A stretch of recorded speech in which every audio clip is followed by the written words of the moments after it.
Welcome to Don Bosco in a Year podcast.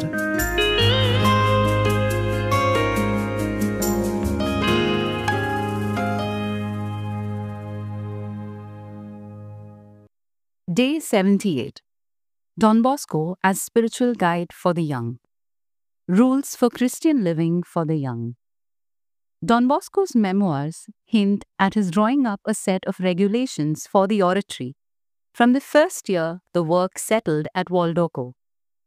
Archival documents show us that the work was refined in the years that followed. From reading these texts, it seems evident that it is not only a question of a set of rules to ensure the works run smoothly, but define roles and duties.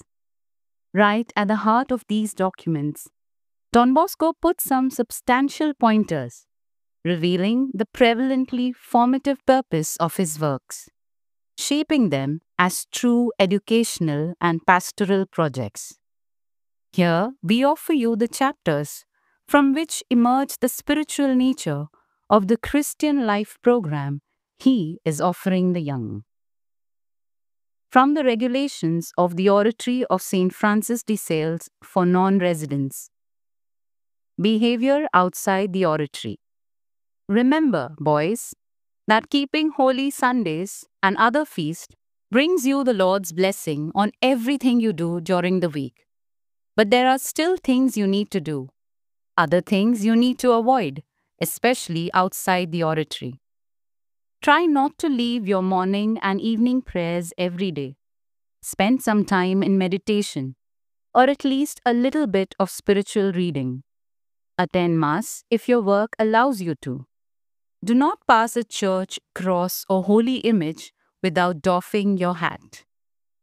Avoid any immodest talk or things against religion, because St. Paul tells us that immodest talk ruins noble people.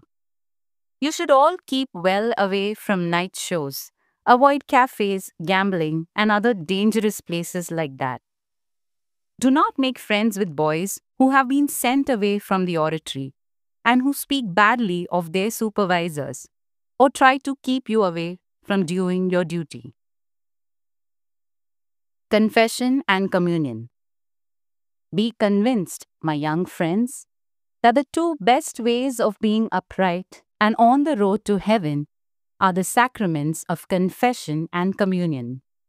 Therefore, consider as a great enemy of your soul anyone who tries to dissuade you from these two practices of our holy religion. Nobody amongst us is obliged to frequent these holy sacraments, and this is to allow everyone to go freely out of love and not out of fear. This has been to our great advantage, since we see many going every fortnight or weekly, and some, amidst their daily occupations, also give great example by going daily. Just the same advice all the boys at the oratory to do what the diocesan catechism says, which is, it is good to go to confession fortnightly or once a month. Everyone, and especially the older boys, are advised to make use of the sacraments in the church, at the oratory, to give good example to their companions. A young man who goes to confession and communion in a truly devout and recollected manner makes a great impression on others than any long sermon would. The ordinary confessors are the director of the oratory, the spiritual director, and the prefect. Other confessors from the general public are invited for solemnities. Although it is not a sin to change confessor, I advise you to choose a stable one, because it is the same with the soul as it would be for a gardener looking after a plant, or a doctor a sick person. On the day you have chosen to approach the holy sacraments, when you arrive at the oratory, don't go to the courtyard for recreation, but go straight to the chapel. Prepare yourself following the advice given in the instructions and in the Companion of Youth. Never try to stop others going before you or get ahead of others.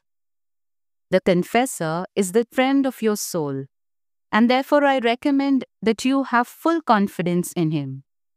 Tell your confessor every secret of your heart, and be convinced that he can never reveal the least thing he heard in confession.